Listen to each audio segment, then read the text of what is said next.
Assalamualaikum warahmatullahi wabarakatuh. Bismillahirrahmanirrahim. Alhamdulillahirabbil alamin wassalatu wassalamu ala asyrofil mursalin sayyidina Maulana Muhammadin wa ala alihi washabihi ajmain. Amma ba'du, yang kita hormati bersama guru kita bersama Kiai Haji Abdul Wahab Maimun, semua keluarga besar Mbah Maimun, Gus Yofur, Neng Nadia, semuanya kita hormati, dari Pertamina semuanya, wonten Mas Ari, wonten Mas Solihin, Mas Latif, semuanya saya hormati. Saya sebetulnya sudah 3 tahun yang lalu sering dimintai ngaji sama Pertamina, dan karena saya sudah daftar jadi resi, tengok-tengok di rumah itu sudah nggak mau ya. Alhamdulillah Pertamina punya cara yang agak nggak benar itu, memanfaatkan Gus Yofur ngundang saya. Semoga Allah memaafkan. Itu otak politiknya masih jalan itu. Tapi alhamdulillah semoga ini kesalahan yang dimaafkan Allah Subhanahu wa taala. Karena politik itu penting. Dulu itu ada orang berdoa di depan makam Rasulullah sallallahu alaihi wasallam. Itu doanya itu agak mengganggu itu, agak menteror. Ya Allah, jika saya jadi orang baik, maka yang senang ini kekasihmu, yaitu Rasulullah sallallahu alaihi wasallam. Tapi kalau saya jadi orang jelek, itu yang senang musuhmu, yaitu setan. Monggo terserah, jenengan mau menyenangkan kekasih jenengan atau menyenangkan musuh jenengan, monggo. Itu kata Allah, ini agak repot. Intinya terus, ya sudah kamu jadi orang baik saja, biar kekasih saya seneng. Jadi kadang-kadang hubungan dengan Allah juga harus pakai politik gitu. Jadi in kuntu sholihan surra habibuk. Kalau saya jadi orang soleh maka yang senang kekasihmu. Kalau saya jadi orang jelek yang senang itu musuh engkau. Terserah jenengan sebagai Tuhan milih mana, menyenangkan kekasihmu atau menyenangkan musuhmu. Jadi kadang-kadang dalam dunia ngaji itu juga harus ada akal-akalan gitu. Saya berkali-kali jadi korban. Sebenarnya saya senang uzlah itu bukan karena apa-apa. Satu, iktifa dengan kiai yang sudah ada. Kedua ya, bapak saya itu namanya Kiai Nur Salim, itu punya bapak namanya Mbah Nur Sam. Sepuh-sepuh itu memang uzlah. Mungkin faktor gen. Faktor gen, jadi saya membatasi sekali. Tadi neruskan ngajinya Gus Yofur, saya disuruh agak lama, tapi bukan lama, agak lama itu ya 15 menit. Sambil nunggu Gus Idror. Tadi beliau cerita Mbah Maimun itu menjadikan belajar itu torekoh. Torekoh itu ilmu, kata Mbah Mun, mengajar. Jadi beliau saking tawaduknya enggak pakai bahasa Arab. Memang teks hadisnya itu, Arabnya itu ad-dunya mal'unah. Mal'unun ma fiha illa dzikrawah wa mawalahu. Awa aliman aw muta'aliman. Jadi dunia ini semuanya terlaknati. Kecuali yang terkait ingat Allah, ingat belajar, ingat ilmu. Saya sering, karena saya ini termasuk peneliti, saya bikin analogi. Ada rumah itu lengkap. Ada kamar mandinya, ada kamar tidurnya, ada makanannya. Tentu yang masuk rumah itu terburuk itu adalah nggak ngerti yang punya rumah itu siapa. Nggak punya rumah itu siapa, kamu langsung makan, langsung tidur, langsung memanfaatkan isi rumah itu. Tanpa ingin tahu yang punya siapa. Betapa buruknya itu. Nah, kira-kira seperti itulah pengajaran kita di pesantren. Pertama yang harus kamu ngerti itu ma'rifatullah. Kamu tahu yang punya dunia ini siapa. Kok tahu-tahu kamu pakai minyaknya kamu bor Pak Arif, terus dijual, terus menghidupi sekian banyak orang, itu milik siapa? Itu udah milik direkturnya, milik Allah Subhanahu wa taala. Jadi memang ngerti itu nomor satu. Jadi ya sama, kamu mau sowan sini itu harus matur Mbah Ubab sebagai putra Mbah Mun tertua, matur Mbah Gofur. Kalau ngundang saya ya harus lewat Gus Gofur. Jadi pokoknya harus ngerti dulu gitu. Intinya itu harus ngerti dulu. Itu ada orang Gus biasa dimarahi istrinya tuh senengnya sama saya bukan main. Karena saya sering cerita ilmu itu penting. Yang bikin orang nggak kaget tuh ilmu. Kamu tahu kan istri kamu pantangannya itu kamu pulang nggak bawa uang, udah gitu punya cerita di luar kamu tuh nggak macem-macem. Ya Gus tahu. Setelah pulang betul-betul nggak bawa uang, ada kabar kamu macem-macem. Istri kamu marah nggak marah. Setelah marah betul, Anda harus bangga karena itu sesuai teori ilmu Anda. Akhirnya setiap dimarahi istri itu dia bilang ternyata ilmu saya akurat, ilmu saya benar gitu. Jadi ilmu itu penting supaya kalau kita ngalami apa-apa itu tidak kaget. Di mana-mana atasan itu ya marahi bawahan. Bawahan itu takut sama atasan. Suatu saat kamu dimarahi Pak Ari, ya berarti sodako ilmu saya memang akurat. Karena ada ilmu yang mengajarkan bawahan marah sama atasan. Ya sudah, anggap saja itu sesuai teori. Jadi enak lah, anut ilmu itu enak. Tadi kalau Gus Zofur cerita dulu di Madrasah Sarang sampai di Al-Azhar, itu takutnya Kiai itu kalau diancam santri itu boyong. Memang ketika saya ngaji sama mas saya Sarang termasuk sama Mbak Ubab itu masyhur itu. Kalau ada orang nggak naik kelas, itu kiainya diancam saya naik atau kembali ke terminal. Itu kiai biasanya takut. Itu cerita terkenal. Ternyata di Al-Azhar sama. Tadi ada anak Thailand nggak hafal 8 juz, bawa tiket Gus. Saya pulang ke Thailand nggak jadi orang, Pak dosen yang dosa. Lulus. Nah itu di cerita-cerita yang diceritakan Said Muhammad termasuk di Abu Abul Farad juga gitu. Ada orang tuh dosanya banyak sekali, kesalahannya banyak sekali.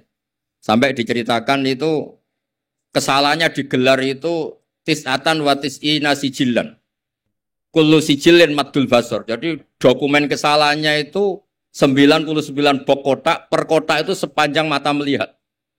Sampai orang ini putus asa karena pasti masuk neraka. Tapi kata Allah, kamu tenang saja. Dan Allah itu sangat, ya kalau boleh dibahasakan itu sangat fair. Sampai Allah tanya, adzolamat kakatabati, apa para penulisnya itu dolim sama kamu? Sehingga sentimen, kalau kamu jelek ditulis, kalau baik gak ditulis. Enggak Gusti, memang saya salah betul. Jadi di antara pertanyaannya Allah itu adzolamat kakatabati. Akhirnya terus sampai itu nyata salah, terus kata Allah, la zulma alaikal yaum. Kamu tenang saja, kamu punya satu kebaikan. Terus Allah mengeluarkan satu kotak kecil.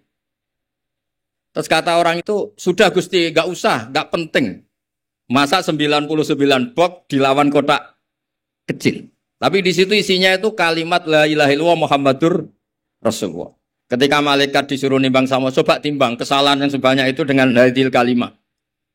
Fatosat as-sijillat. Ternyata yang menang itu kalimat la ilaha illallah, yang ini salah. Enggak diabaikan. Itu terus kata hadis terakhir, fala yaskulu ma'asmillahi ta'ala sayun. Dibanding kalimat ini semuanya itu enggak ada artinya. Karena kira-kira logikanya gini, malaikat bisa diteror sama Allah. Kamu berani ngabaikan nama saya. Jadi kalau saya dipanggil orang 1000, terus satu Gus Zofur, itu milih Gus Zofur, kamu berani mengabaikan putra Mbah Maimun, kan saya tidak berani. Jadi kira-kira gitu. Malaikat ditanya sama Allah, kamu berani mengabaikan kalimat la ilaha illallah? Ya tidak berani Gus, dia sudah menangkan. Jadi intinya itu penting sekali kalimat-kalimat thayyibah la ilaha illallah Muhammadur Rasulullah, sujud tadi yang diajarkan Gus Zofur. Apalagi tahajud, terus dilihat anak, katanya seneng sekali. Ternyata bapak saya ahli tahajud. Kalau nggak dilihat ya diceritakan Gus baginya.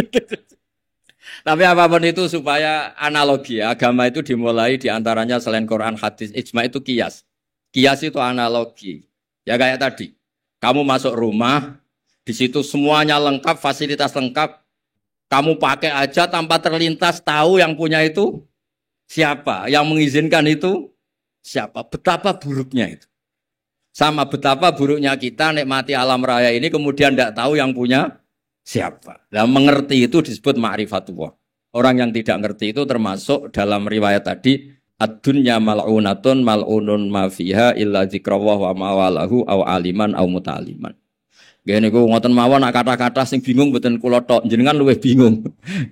Mergo napa nggih? Repot kabeh lho. Ilmu nak kakean repot. Kula mawon repot malah jenengan repot. Soalnya tak janjeni swarga ngoten mawon kersane seneng. Mau jare Gus Gofur ngoten. Ado-ado Semarang rene numpak bis mlebu hadis man salaka tariqan yaltamisu fi ilman sahalallahu lahu tariqan apa ilal jannah. Jadi pokoke ngaji teng adat pesantren guys, pokoke sing seneng mboten ngancam-ngancam wis. Ini wasiate bapak kula.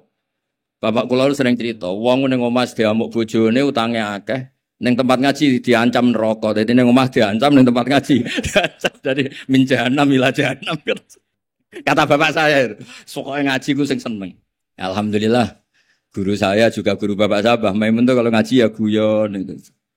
Sampai pernah beliau cerita, aku tahu disalahno wong ngaji kok guyon terus. Dawe Bamun lucu. Mergo aku wis iso maca, cara rapati iso ya ora iso guyon, mergo wis meruntus roh kitab iku. Pas kau mikir terkipe piye wis peruntus. Ora kober apa? Guyon. Supir nampun ahli kan santai mawon guyon. Nak latihan kan. Jadi kadang-kadang guyon itu buktekno alime orang tertentu tapi tentu yang sekali Mbah Mun, yang sekali orang-orang. Nggih mboten mawon kula kepengin nggih pokoke jenengan ngerti lah kenapa yang tidak malun, yang tidak terlaknati itu orang yang ngerti karena kamu masuk Pertamina harus tahu direkturnya siapa, prosedurnya kayak apa, masuk rumah juga gitu, nyupir juga gitu. Pertama yang harus tahu ini remnya kayak apa, semuanya harus tahu. Dan tentu di alam raya ini yang penting adalah tahu. Makanya Imam Bukhari ketika cerita babu fadilatil ilm, terus beliau mendalil qala ta'ala fa'lam annahu la ilaha illallah fabada'a bil ilmi. Kata beliau kalimat yang menyelamatkan dunia akhirat itu la ilaha illallah Muhammadur Rasulullah. Hanya kata ilmu yang bisa mendahului kalimat itu yaitu fa'lam annahu la ilaha illallah. Jadi kalimat yang sesakral itu enggak ada kata yang mendahului kalimat itu kecuali kata ilmu yaitu fa'lam. Kata Imam Bukhari fabada'a bil ilmi. Nggih ngoten mawon Mas Ari, matur nuwun sanget. Assalamualaikum warahmatullahi wabarakatuh. Kepada Kiai Haji Ahmad Bahauddin Nur Salim kita haturkan terima kasih. Kemudian sebelum kita beranjak kepada acara selanjutnya, kepada audiens dipersilakan untuk bertanya, dipersilakan. Assalamualaikum warahmatullahi wabarakatuh. Nami Muhammad Nasoha dari JPPU Ahmad Yani. Saya akan menanyakan yaitu masalah kalau jasad sudah mati itu di alam kubur. Kalau ruh setelah meninggal dunia itu di mana, saya akan tanya. Terima kasih. Wassalamualaikum warahmatullahi wabarakatuh. Terima kasih. Assalamualaikum warahmatullahi wabarakatuh. Agus dari Semarang. Yang pertama, pada hari ini kami sangat berbahagia karena bisa berkumpul di majelis ilmu ini. Mudah-mudahan tergolong tadi yang muta'aliman atau mu'aliman. Yang ingin saya tanyakan pada Gus Baha, tadi ada analog bahwa ketika orang masuk rumah yang sudah komplit dengan semuanya, mestinya tidak langsung makan tanpa berpikir sesuatu, ini milik siapa? Lah kaitannya dengan Pertamina Persero yang memang tugasnya mengukur minyak dan sebagainya itu kan pasti ada yang memiliki. Barangkali selama ini belum ada ritual khusus yang mohon izin atau bagaimana kepada yang punya, sebaiknya bagaimana Pertamina adalah mengawali proses-proses yang harus dilakukan. Terima kasih. Assalamualaikum warahmatullahi wabarakatuh.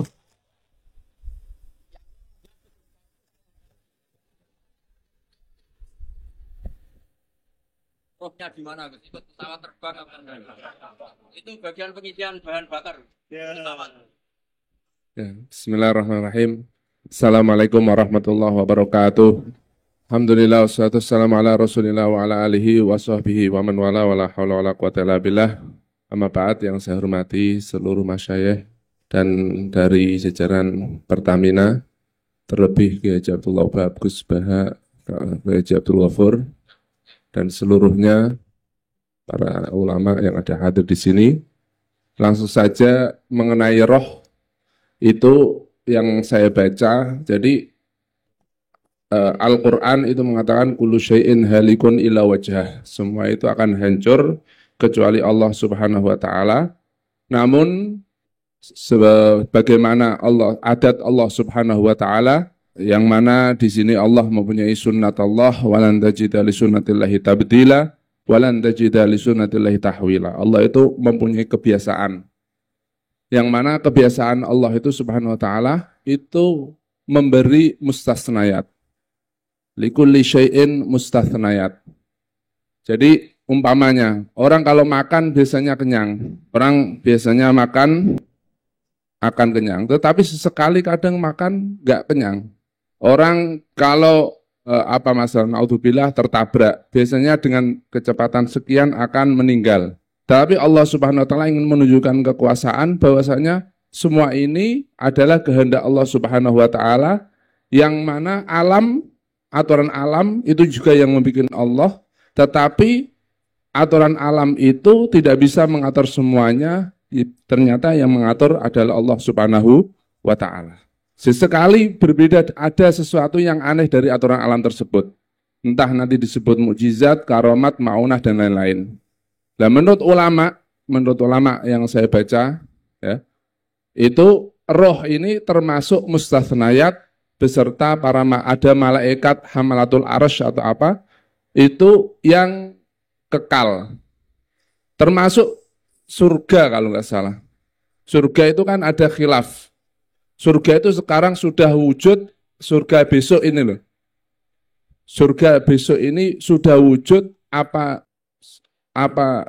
ghairu mawjud. Nah itu, kalau sekarang sudah wujud, masa hancur dulu akan ada lagi. Nah, jadi termasuk pengecualian dari sesuatu yang hancur itu termasuk adalah roh. Jadi roh kita ini yang akan abadi ila yaumil qiyamah. Jadi ini sekian dari kami. Ya, terima kasih ini ya Mbah Hasyim Asy'ari itu ya.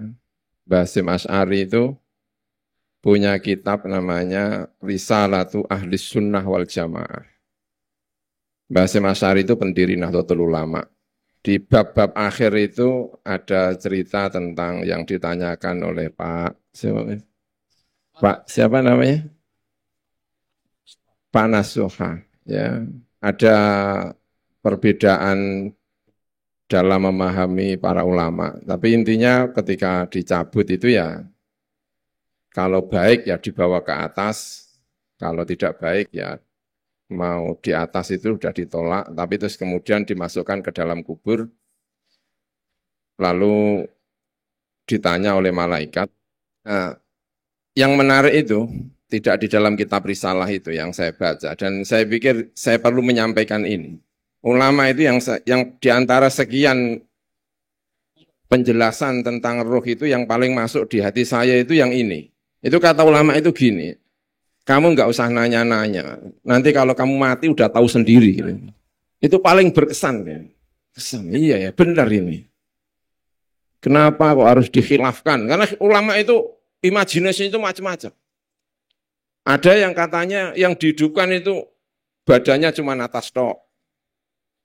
Ada yang mengatakan semuanya. Ada yang mengatakan lagi saking bingungnya itu ya atasnya tapi bawahnya ikut-ikutan. Gitu. Saking imajinasi. Terus ulama yang terakhir itu yang menarik. Udah nggak usah nanya-nanya. Sebentar lagi kamu mati dan tahu nanti kalau pengen ke dunia nanti bisa cerita-cerita setelah mati tapi.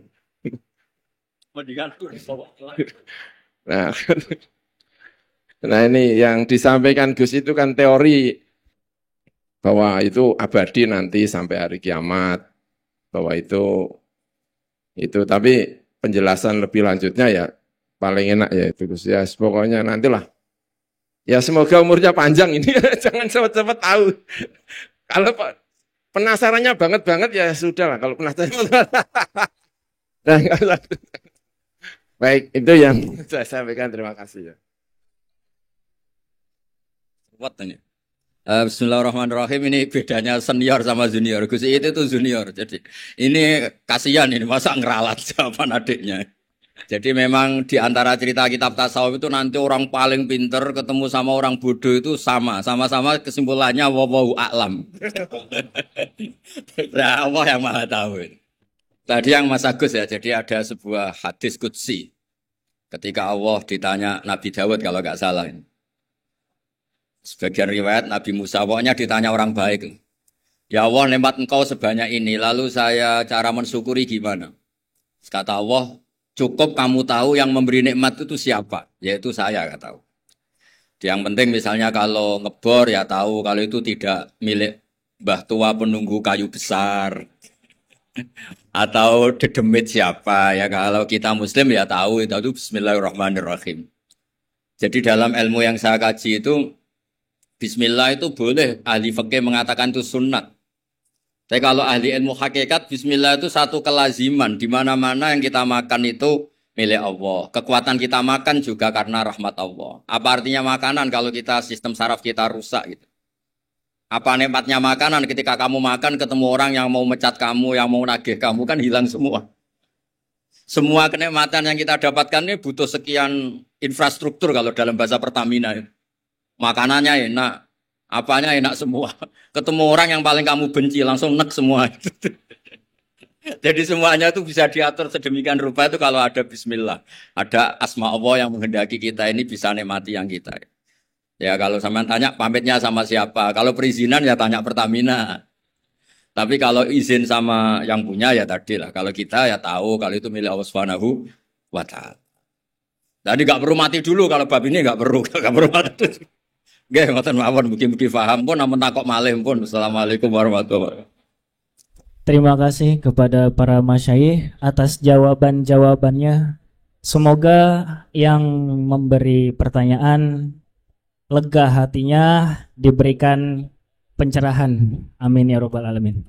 Selanjutnya sambutan atas nama keluarga kepada Kiai Haji Muhammad Idror Maimun. Waktu dan tempat dipersilahkan. Assalamualaikum warahmatullahi wabarakatuh.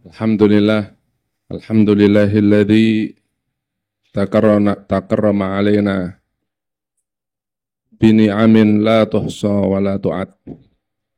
Wassalatu wassalamu ala sayyidina Muhammad wa ala alihi wa ashabihi wa man tabi'ahum ila yaumil ma'ad, amma ba'd. Yang kami muliakan dan kami cintai, beliau, kakak-kakak kami dan senior-senior kami, beliau Kiai Haji Abdullah Ubab, Kiai Haji Abdul Ghafur, Kiai Haji Bahaudin, dan juga ada keponakan dan teman kami, adik dari Gus Baha, Gus Umam, ada Gus Rosid, dan juga ada di belakang ada Gus Rokib, satu pondok dengan kami. Tidak lupa yang kami hormati dari jajaran petinggi Pertamina, dari Bapak Jawa Tengah DIY, Bapak Ari Dwi Puja, dan Bapak Solehin, dan lain-lain yang tidak bisa saya sebutkan satu persatu. Alhamdulillah wa syukurillah, dengan memuji Allah Subhanahu wa taala atas rahmatnya, kita di sini dikumpulkan dalam majelis yang luar biasa, dihadirkan dengan apa itu didikan sesepuh bangsa. Di sini kita kumpul dengan beliau, didikan dari Kiai Haji Simbah Kiai Haji Maimun, dengan adanya Gus Baha, Kiai Haji Abdullah Ubab, Gus Ghafur, dan juga dari Pertamina, yang mana saya kalau ingat ini, ingat Mbah Maimun, yang mana Mbah Maimun itu sangat suka sekali dengan yang berbau dengan nasionalisme. Apapun yang berkaitan dengan kepemerintahan, beliau sangat mengapresiasi sekali dan sangat suka sekali. Beberapa kali saya yang menjadi putra beliau menyaksikan hal ini.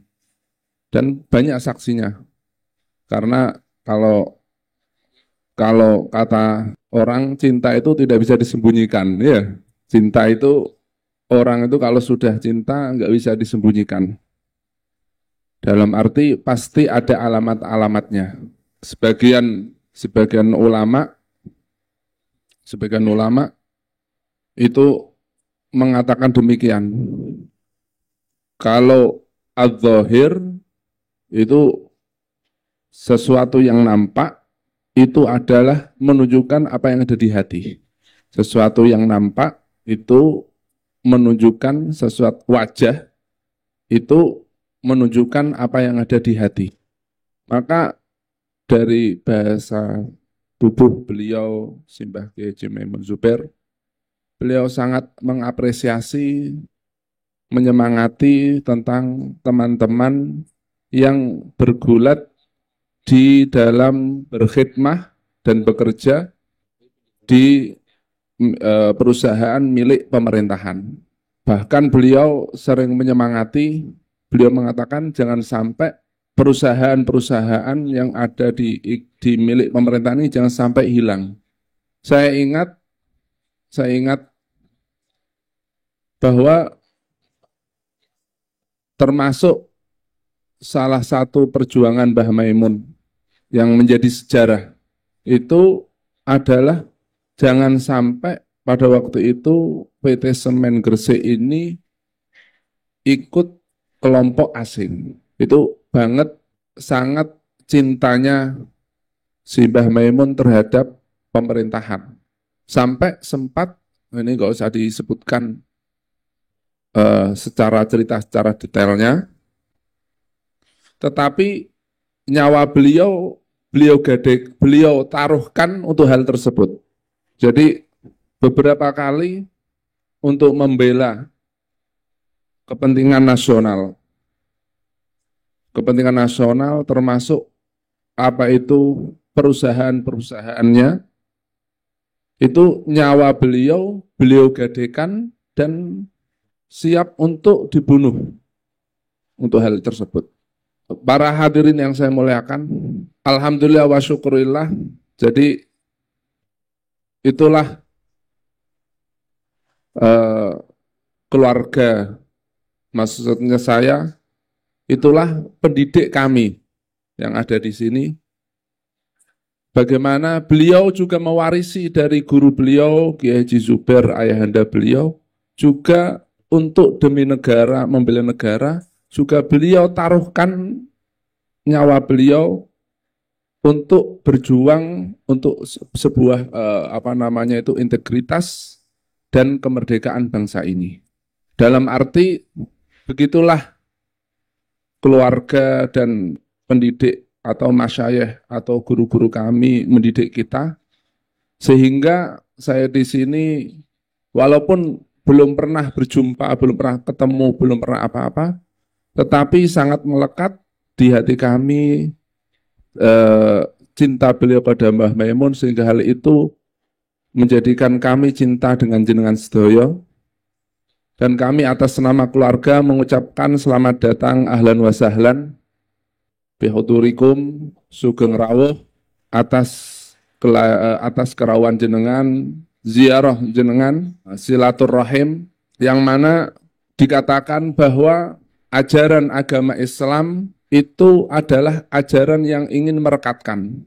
Jadi tugas Rasulullah SAW, dan hal itu diteruskan oleh para kiai, itu adalah bagaimana merawat hubungan baik, cinta antara satu sama yang lainnya. Bagaimana Rasulullah SAW merekatkan kabilah Muhajirin dan Ansor.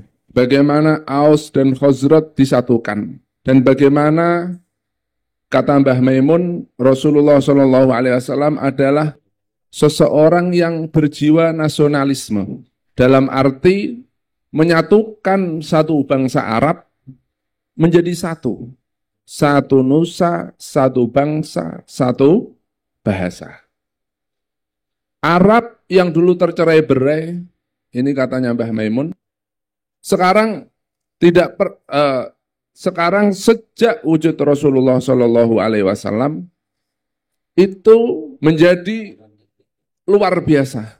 Hilang kebodohan, mempunyai thaqafah atau mempunyai peradaban, mempunyai makanan-makanan yang ada di dunia dibawa ke Arab semua. Hal itu karena persatuan yang dipupuk dan dilakukan oleh Rasulullah SAW terhadap negara Islam dan terlebih-lebih bangsa Arab yang dulunya tercerai-berai. Dalam sejarah dikatakan tidak ada bangsa yang bercerai-berai sebelum Rasulullah SAW seperti bangsa Arab. Tetapi dengan wujudnya Rasulullah SAW memupuk rasa cinta antar satu sama yang lain, menjadi bangsa yang kuat, menjadi bangsa yang luar biasa, sebagaimana hal ini disampaikan oleh ayahanda kami, Kiai Haji Maimun Zubair. Begitupun tugas para ulama-ulama, yaitu menyatukan. Bagaimana satu sama yang lain itu walaupun ada perbedaan, tetapi itu saling mencintai, saling senang. Hal ini dibuktikan bahwa dulu kiai-kiai kita mengatakan bersatu, atau yang disebut sekarang NKRI, Negara Kesatuan Republik Indonesia. Para hadirin yang saya muliakan, jadi agama Islam adalah agama yang ingin menyatukan, ingin memberikan rasa cinta, kasih sayang antara satu sama yang lainnya. Tak ayal agama Islam ini banyak yang atau jarang yang diungkap bahwa Islam itu juga mensyariatkan untuk bagaimana cinta itu bisa dipupuk. Makanya ini kalau yang suami istri jangan dikira cintanya ini yang diawetkan, yang dipupuk ini bagi yang telah nikah lama saja ya. Tetapi ini bagaimana ajaran Islam memupuk rasa cinta ini, mensyariatkan beberapa syariat yang kalau dihitung-hitung luar biasa. Saya ingat bahwasanya ini dari yang mudah dulu ya. Dari yang bagaimana rasa cinta itu saat antara individual seseorang itu harus dipupuk. Ini banyak sekali agama Islam memberi ajaran syariat.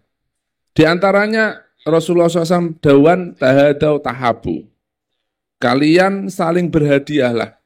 Tahabu maka saling mencintai. Rasulullah SAW mengatakan, mengutip dari hadis Qudsi, qala Allah Ta'ala, wajabat mahabbati lil mutahabina fiyya wal mutazawirina fiyya wal sampai yang terakhir ini yang paling tinggi yang saya tahu. Kata Rasulullah SAW mengatakan, kamu kalau senang sama orang, tapi jangan laki-laki sama perempuan ini ya. Si A sama B, laki-laki sama, maksudnya seneng nggak rasa cinta-cinta nafsu, bukan, tapi cinta mahabbah. Seperti dengan cinta Gus Baha, masalah. Kamu kalau cinta sama orang, kamu katakan rasa senang kamu kepada orang yang kamu cintai. Untuk memupuk dua ini masyarakat supaya saling mencintai. Yang sama teman sampean cinta. Coba ini ya. Saya dibilang saya senang dengan kamu. Pasti yang diomong itu kan menjadi senang. Sehingga satu sama yang lainnya akan terpupuk rasa cinta saling harmonis sekali. Jadi bagaimana agama Islam ini sangat-sangat ingin menyatukan satu sama yang lain sehingga sampai diperhatikan oleh Allah Subhanahu wa taala memberi syariat, memberi ajaran lewat Rasulullah SAW sampai orang Islam, orang yang percaya kepada Rasulullah, percaya kepada Allah Subhanahu wa taala, kamu kalau percaya saya, kalau kamu senang kepada seseorang, teman kamu, orang yang baik, yang kamu senangi, katakan, ungkapkan rasa cinta itu kepada yang lain supaya percintaan itu menjadi lebih kokoh, lebih kuat. Bukan dari satu saja, tapi satu sama yang lain begitu mencintai, saling mencintai. Dan hal ini kami selaku dari keluarga juga untuk melakukan hal ini, saya ungkapkan dari keluarga mewarisi dari ajaran Syekh Haji Maimun Zubair, kami mencintai kalian yang bekerja di Pertamina. Kita ucapkan ahlan wa sahlan, terima kasih atas kunjungannya, dan apabila ada kesalahan saya mohon maaf sebesar-besarnya. Akhirul kalam, wassalamualaikum warahmatullahi wabarakatuh. Kepada Kiai Haji Muhammad Ibrahim Maimun kami haturkan terima kasih. Selanjutnya ke acara terakhir, yakni penutup dan doa kepada Kiai Haji Abdullah Obab Maimun dihaturkan.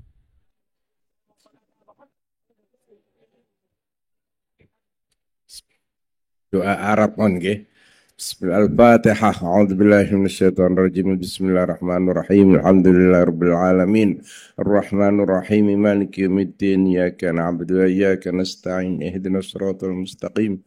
Siratal ladzina an'amta 'alaihim ghairil maghdubi 'alaihim waladdallin. Amin. Bismillahirrahmanirrahim. Alhamdulillahirabbil alamin. Allahumma shalli ala sayyidina Muhammad salatan tamla'u biha khazainallahi nura takununa lil mu'minina faraja wa faraha wa surura wa ashabi ismin taslimin katsira. Allahumma ya Allah, Allahumma inna nas'aluka ya Allah tamam as-salam wa al-afiyah fid din wal akhirah. Allahumma inna nas'aluka minan ni'mati tamamaha wa minal ismati dawamaha wa minal rahmati shumulaha wa minal afiyati husulaha wa minal aish wa minal ya Allah wa minal afiyati husulaha wa minal aish syarghadahu wa minal umri as'adahu wa minal lutf wa minal fadli azabahu ومن الإحسان أتمه ومن الإنعام عمه ومن الفضل عذابه ومن اللطف عذابه. اللهم كن لنا ولا تكن علينا.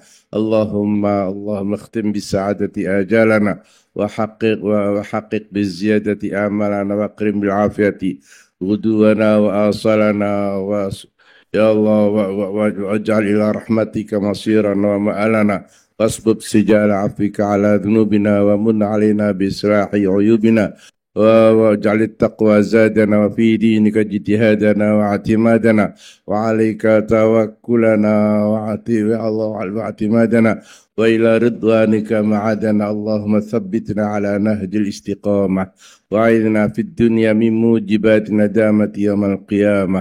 اللهم خفف عنا ثقل الأوزار وارزقنا عيشة الأبرار واكفنا واصرف عنا شر الأشرار واعتق رقابنا ورقاب آبائنا ومشايخنا من النار يا الله واعتق رقابنا وأمهاتنا وأجدادنا وجداتنا من النار يا عزيز غفار يا كريم يا ستار يا حليم جبار يا الله يا الله يا الله. اللهم أرنا الحق حقا وارزقنا اتباعه وارنا الباطل باطلا وارزقنا اجتنابه ولا تجعله متشابها علينا فنتبع الهوى. اللهم إنا نعوذ بك من أن نموت في طلب الدنيا برحمتك رحمة الراحمين. اللهم يا الله اللهم ربنا ظلمنا أنفسنا فاغفر لنا وزارنا الكبائر والمن فإنه لا يغفرها إلا أنت واهدنا لأحسن الأخلاق فإنه لا يهدي لأحسنها إلا أنت. اللهم يا الله أحسن يا الله وبارك يا الله في بلادنا يا الله في بلادنا يا الله بارك يا الله. نسألك رضاك الجنة ونعوذ بك من سخطك والنار. ربنا هب لنا من أزواجنا وذريتنا قرة أعين واجعلنا للمتقين إماما يا الله. اللهم أحينا يا الله اللهم أحينا يا الله مجتمعنا بالعلم ويا الله بالعلم والتقى والعفاف والغنى. اللهم أغننا بلا سبب واجعلنا سبب الغنى لأوليائك برحمتك رحمة الراحمين. اللهم رزقنا حسن متابعة نبيك محمد صلى الله عليه وسلم. ربنا آتنا في الدنيا حسنة في الآخرة حسنة وقنا عذاب النار. وصلى الله على سيدنا ومولانا محمد وصحبه وبارك وسلم. الحمد لله رب العالمين. سر الفاتحة.